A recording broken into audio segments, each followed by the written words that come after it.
So the question you guys are all asking yourselves is, do you hire a property manager or do you manage the property yourself? So you need to understand a few things that property managers are doing. The first one is tenant acquisition. So they're posting your rental unit online so you can get tenants coming in. They're going to screen all of those tenants for you. And then once they have a tenant that qualifies, they're going to manage all the leases and fill out all the paperwork for you.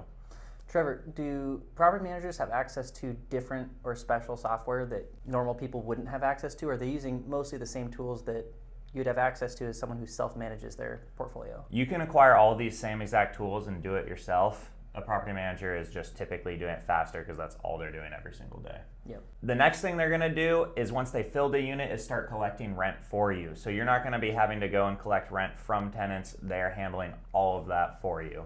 They're also going to handle all of the repairs and maintenance for you. Sometimes this is a bit more costly as they add on extra fees, or they have in-house maintenance staffs that they're charging for. I know a question that I get a lot is, sometimes property managers charge an additional fee for running the service or getting the repairs done or ordering it, but I know some people are concerned they're going to be using people that are a lot more expensive than they would find if they looked for the utility man or the repairman themselves. It will probably cost you more. It's a convenience and time you are saving. A lot of property managers will have in-house management and they're marking up for their time and labor. Some people are not. And then if they're hiring third party, depending on the contract you have with the property manager, they may mark up a management fee on top of that. So they may add on like a 10% management fee depending on the size of the workload they're doing on repairs and maintenance. The next thing a property manager is going to do is make sure you're legally compliant. So they're going to keep all your leases up to date, make sure you're following all landlord-tenant laws so you do not have to worry about them. They're constantly taking classes and learning about all of the new rules and changes that come into play and are implementing them in your portfolio. Another thing they're going to do is keep track of all your financial reporting. So they're going to keep track of all your income, all your expenses, so they can give you a profit and loss statement that you can then take to your accountant, or if you're doing taxes yourself, have all that information for. So you're keeping good books and you know how the property is performing. And then the last thing, and one of the most helpful things they do, is deal with the eviction process.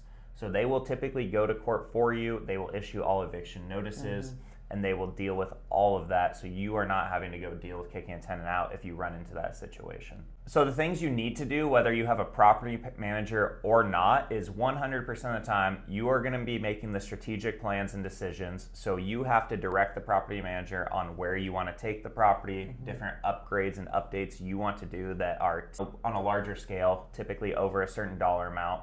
So that's approving major repairs and unit turns and remodels. Typically you'll talk to your property manager, and if it's over, say, $500, you will come in and have to make the decision. If it's below $500, they can just decide for you, and that's a dollar amount you decide with your property manager. And then you're going to have to deal with high-level legal issues. So if you're getting sued by a tenant, they're going to bring that to you, or things like that. So I know one of the best parts about having a property manager is you largely get to be more passive. With all these things you're describing and things you still have to do, how much time are you spending dealing with property manager issues or managing your property manager as opposed to managing a whole portfolio yourself? It depends on how complicated your portfolio is. So if you have one single family home with a good tenant, you could spend 5 minutes a month managing that property because you're typically just collecting rent and making sure they paid it. Yep. If you go buy a 32-unit apartment complex that needs complete remodeling and you're going through and changing tenants out because they're bad tenants, that could be a full-time job for you. So it depends on the property that you're acquiring. Right. So everyone's question is, how much does it cost to actually have a property manager? And it's typically from 6 to 10%. Most property managers, if they're at 6, end up costing on the higher end because you have extra fees built in as well. So it's important when you're looking at your property management contracts to see what's included within your management fee and what is added on after the fact.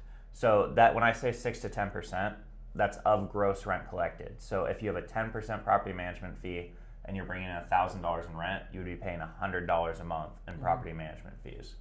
So the other things that may cost you money on top of just that fee is setup fees. So when they're placing new tenants or just setting up all your accounts, they may charge you a fee. They do lease up and renewal fees. So it's pretty common when they place a tenant to take maybe half or a quarter or try to take the full month's rent for when they place that tenant. Yep. Inspection fees, so when they're going out and looking at your property, or posting notices for late rent payments or things like that, that may be an extra fee.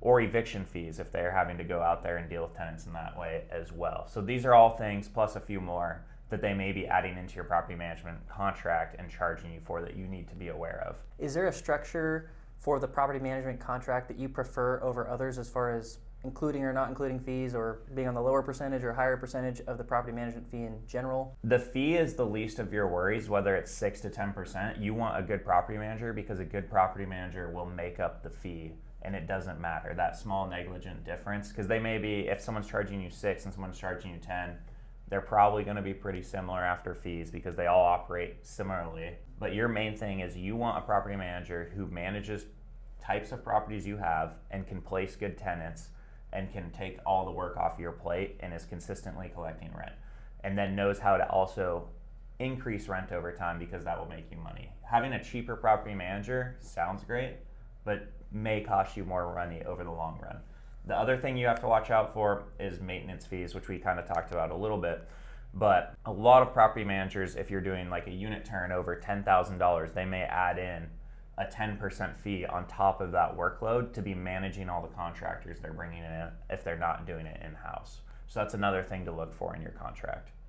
So if I was going to hire a property manager, how would I know if I was hiring a good one or a bad one? If you start out self-managing, you're going to learn all these lessons, and it makes it a lot easier to make that decision. If you've never hired a property manager before, you're not going to have a reference point. So ideally, we're going to give you a bunch of information right now that you can use to make that decision, but truly it's going to be trial and error if you've never had a property management before, and you're going to have to see how a few perform, and you're going to see what you like or dislike about them. So I like to recommend starting out self-managing your properties until you hit a certain point.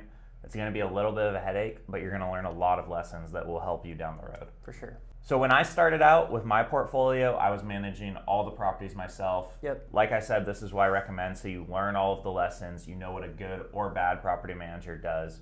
It doesn't take a ton of time or work to manage unless you're having bad tenants. And I've done it both ways. So I've had single family homes that take me 5 minutes a month.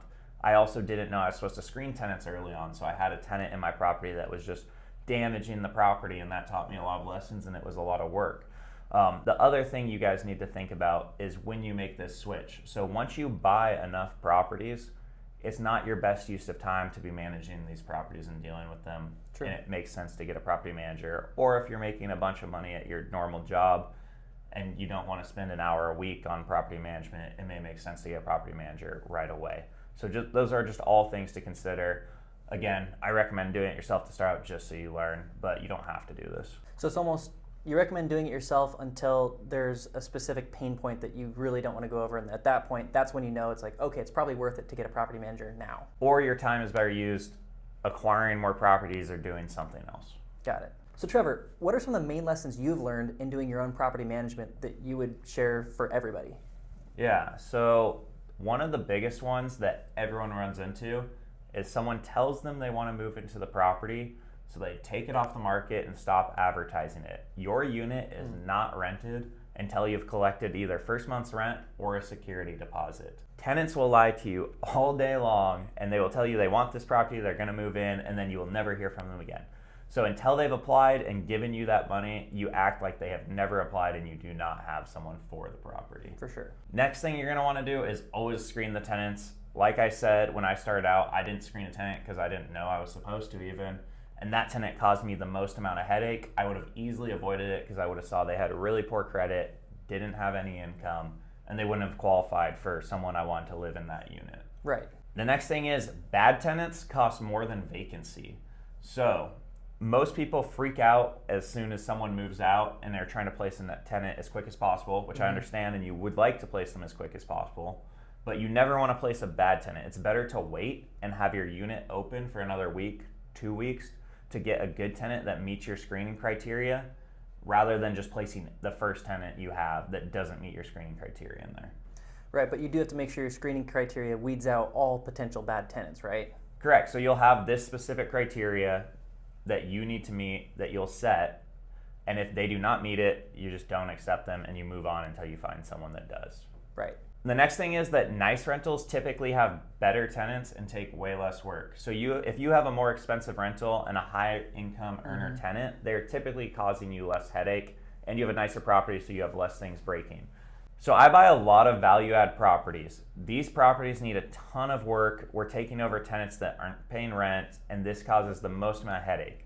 So there's a lot of money you can make in these properties still, but it's just important to understand, typically the nicer property you have, the easier it will be to deal with. I learned about myself that I was too big of a pushover with my own rules and self-managing. So that's part of the reason why I eventually got a property manager, is because I would let people pay me late because I kind of knew the person, and I talked to them and they would tell me the sob story, and I would just be a pushover.